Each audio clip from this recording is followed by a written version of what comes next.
Alright then guys, welcome back. So this video is going to be a super quick unboxing video. I was recently sent a product from a company called Erickhill. It's one of their larger moisture detectors. They do make a few, but this is the one I've been sent. It's the EWM02.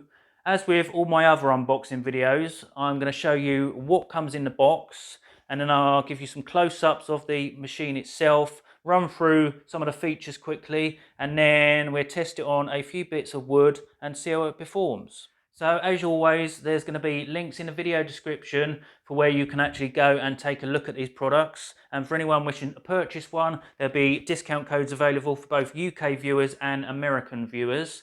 So without further ado, let's not rabbit on for too long. Let's crack straight on with the video and let's see what's in the box.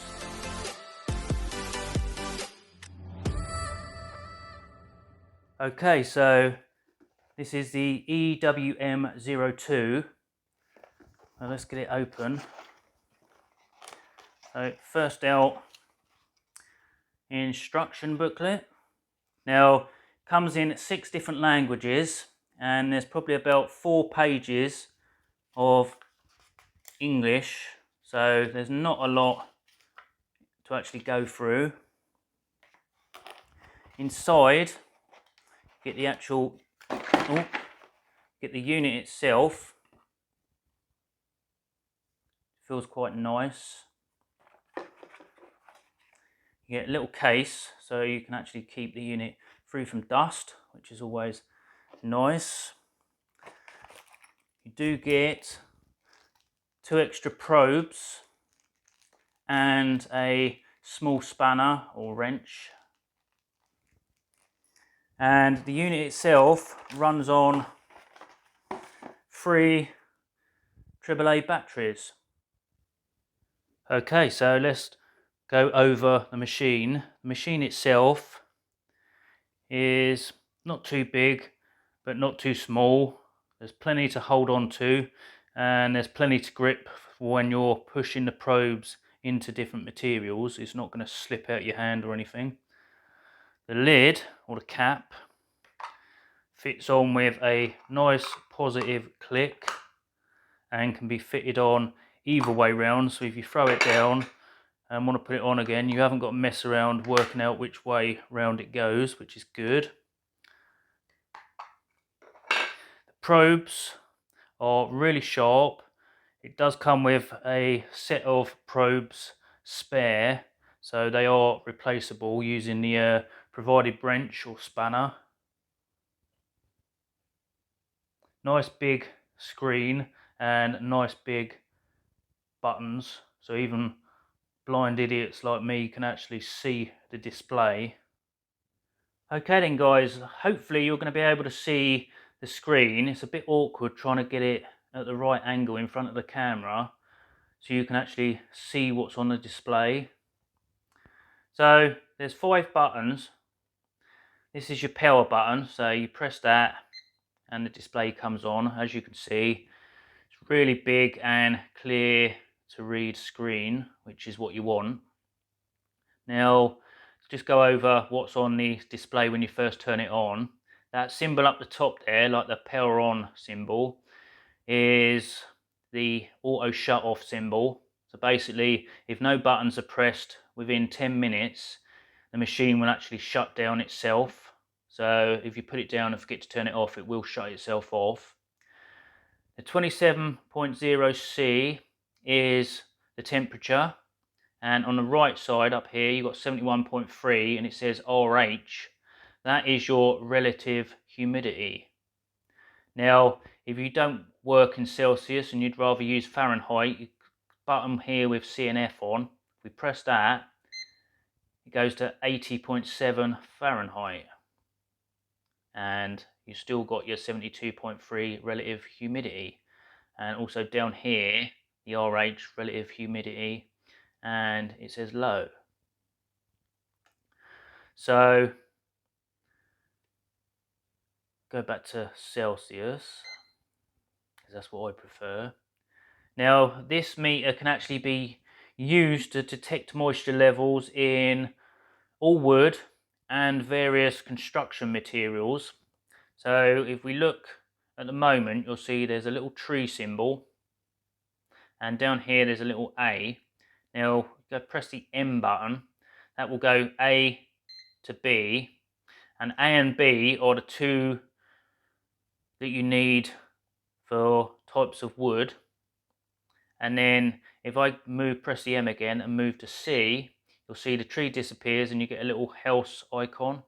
So C, D, E, F, G are all building materials, things like concrete, you've got mortar, you've got drywall, you've got plaster, you do all sorts. And it states which materials correspond to what letter in the instructions, so just make sure. But for me, I'm going to be using it mainly on wood, so it's going to be A or B. Now I'll just show you quickly before we move on. In the back of the instruction manual, you'll see there's a page that says calibration tables of wood.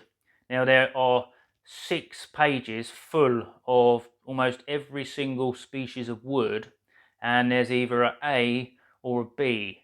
So it's not as simple as just hardwoods is A, softwoods are B. Some hardwoods might be A, some hardwoods might be B. But it's just a case of going through, checking the materials that you want to check the moisture contents in, and finding out what setting to put it on.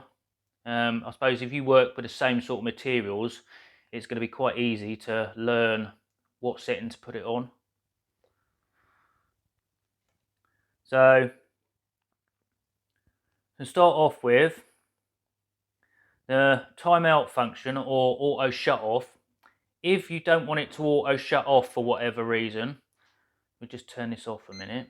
Before you turn the machine on, you've got to press and hold this H button down, then hit the power button and switch it on, then let go of that one, and you'll see that that power icon has disappeared now, so that won't auto shut off. So just bearing in mind, if you put it down and the auto shut off isn't active, then you're liable to run out of batteries. And then obviously to get the auto shut off enabled again, you just got to basically turn it off, and then when you turn it back on again, you'll see that the power symbol is back on. So this machine has 3 different colours. So for materials that are fairly dry, you'll see there's a D on the screen. Then it goes to orange if it's like moderate, and you'll get a little M. And if it's very wet, it'll go to red, and you'll get a W, which obviously stands for wet. So you've got D for dry, M for moderately dry or wet, and W for extremely wet. So once you've got your right setting, just say my hand is a piece of wood, what you would do is touch it on the piece of wood, and you can see it goes instantly to red. It's actually a lot brighter in person than it shows on the screen. It is bright red in person. But you'll see I'm quite wet, so it goes right up and straight to red. And then when I take my hand off, it goes back to the, well, 0 settings. So you'll see here there's a max and a min button. Now if you look at the top of the screen, when I press it, you'll see it goes max, press it again, and it goes to minimum. So just say we've got it on max. What that does is if I just touch it on my hand lightly, you'll see at the moment it's reading 19.7, and it will stay on the screen. Now if I'm testing like a quite large section of wood that I've had drying off, and I want to test it in various locations, if I touch it somewhere and it's a lot wetter, then it will go up to the highest, and unless as I'm moving it around I reach an area where it's even wetter than the current readout, it won't change. And it's the same for if you put it on the minimum, it will just show you the lowest reading, and then obviously to take that off, I mean, you can just press the M to clear it, but it will change the A to B, so just be careful. Or you can just switch it off and on again, and it goes back to how it was, back into A. So just make sure you've got the correct setting. So that is basically all there is to say about the machine. Oh yeah, one thing I haven't said yet. Obviously, when you've not got the max or minimum set, when you put it on your material, it will give you a readout and you can write that down or whatever. When you take it off, it goes down. Now, if you want to save that for any reason, if you just press the H button, you'll see the H comes on the display. Now, when I let go of that, it stays on the screen. And then, obviously, to clear it, just press that button again, and it goes back.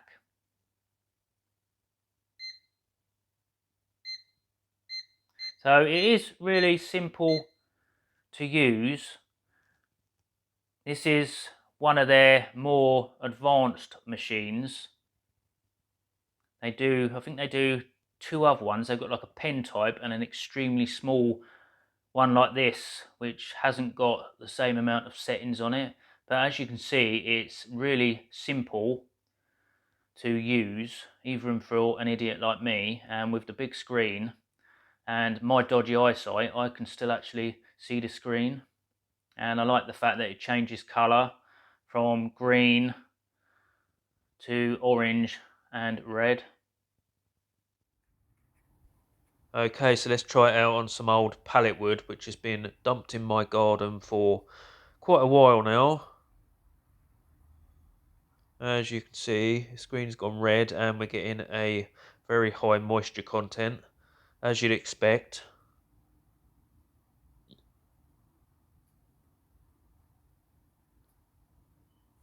Now when I moved it up to this bit, which looks a lot drier, I was actually surprised how low a reading I got out of this bit. Although it's been left outside, it must have been protected by the fence a bit, because the screen's green and we're getting a much, much lower reading. We'll try this little bit. So this is right on the border at around 14. Remember, green is dry, amber is moderate.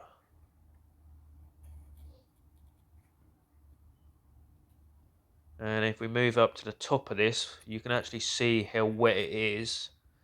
And as I expected, we actually get quite a high reading and the screen goes to red.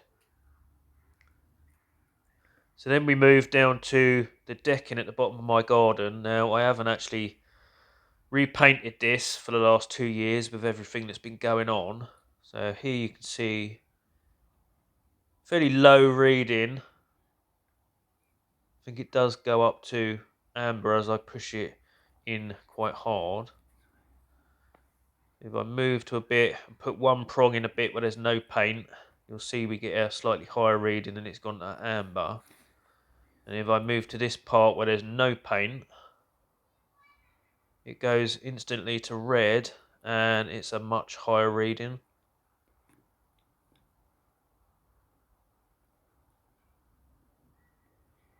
Just goes to show that the regular painting or staining does actually protect your woodwork outside.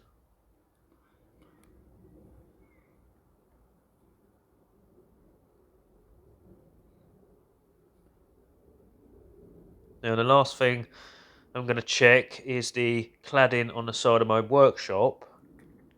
So we start about halfway up. Now there is a slight overhang on the roof, but you'd expect the sides to still get wet. And I was quite surprised at how low the readings were. So we go right down to the ground almost. See, still green and quite a low reading. Alright then guys, so that just about sums that one up. That was a quick look at the Erickhill moisture detector, the EWM02. So if you want to check that out or any of their other products, I will leave links in the video description, so feel free to go and have a look. There's UK links and USA links for my American viewers. I've also managed to secure a discount code given to me very kindly by the people from Erickhill. So you can gain yourself up to 20% off if you're in the UK and 10% off if you're in the USA. So I'm not making any commission from any of the sales, but I just like to be able to offer my viewers a discount code. So if you are in the market for a moisture detector, then it's worth at least checking them out. So links in the video description, and save yourself 20% in the UK and 10% in the USA. And I've got to say, they're already quite reasonably priced. They're not expensive, so definitely worth taking a look. Right, well, I hope you enjoyed that one, guys. So until the next video, stay safe and you will see me in the next video. Take it easy, guys, and thanks for watching.